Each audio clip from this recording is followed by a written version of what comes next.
Meanwhile, news out of the Pentagon tonight, a sudden 25% pay cut and the threat of being forced to give back years of pay, even though the hazardous pay bump was in the federal job posting and in their offer letters. Fox 5's Alexandra Limon joins us live from Arlington tonight with a story. And where does Alex say that all of this might be putting Pentagon safety at risk?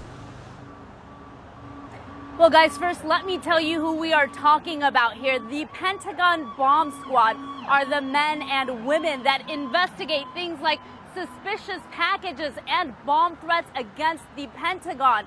It should be a 9-person team, but because of this pay dispute, sources tell us 3 people have left that division, and they say one of their colleagues sadly took his own life over the stress. Axel Fernandez, a lead explosives investigator for the Pentagon, took his own life last month. His colleagues say it happened after the Pentagon Bomb Squad's 25% hazardous pay was suddenly and unexpectedly taken away in January of 2015. He was obsessed with this. The reason was because when he was the first person I hired, when he came over, he convinced a couple of his friends from the Capitol Police Bomb Squad to come on over to work, which very good individuals. Well, they came over, and some of them gave up the law enforcement retirement, and he felt guilty because he convinced some of his friends to come over, and now they're having financial problems.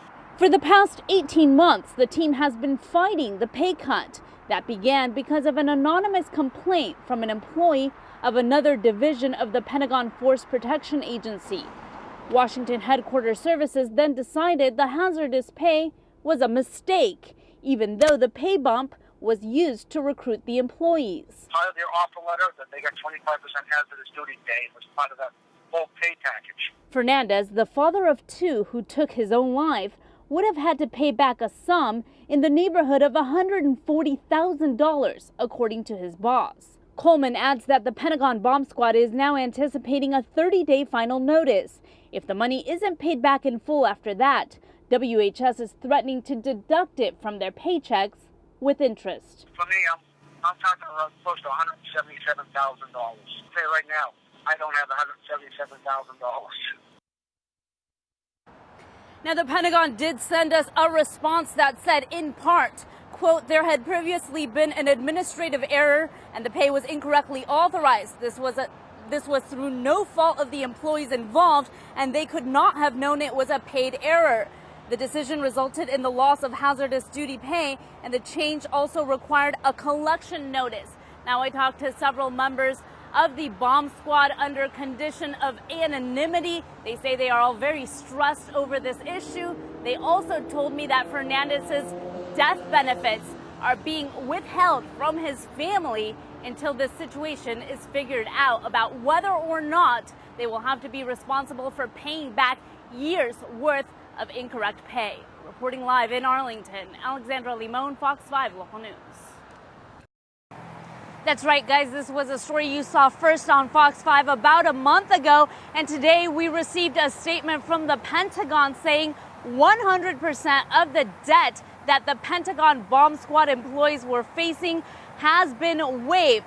However, I'll tell you, after speaking to my contacts who are members of the Bomb Squad, while they tell me they are relieved, I'll tell you they're not happy. Again, the Pentagon says today that after the completion of the normal waiver of debt process, Washington Headquarters Services determined the Pentagon Force Protection Agency, also known as the Bomb Squad, will not have to repay years' worth of hazardous duty pay that the Pentagon says they received in error.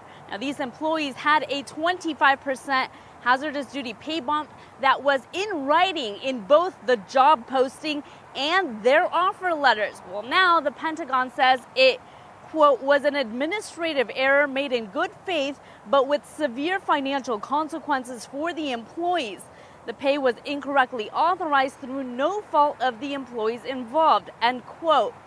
Last month, members of the Bomb Squad contacted Fox 5 to tell us one of their co-workers and most veteran members of the team, Axel Fernandez, had committed suicide, and they believed it was at least in part over this pay dispute and the looming debt they were facing. Fernandez, a father of two would have had to repay a sum of about $138,000.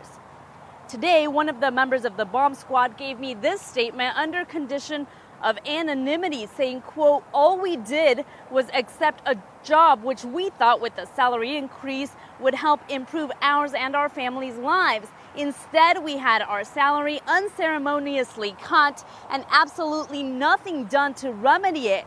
How would they feel if it was done to them? The loss of our teammate is unforgivable. WHS should be investigated over this," end quote. Now, over the last month, we have talked to several of these bomb squad members who told me they would have never accepted these positions and left their old jobs. Some of them worked with a Capitol Police Force, for example. They would have never taken the Pentagon Bomb Squad jobs if it wasn't for that 25% pay bump, which was taken away in January of 2015. Reporting live in Arlington, Alexandra Limon, Fox 5 Local News.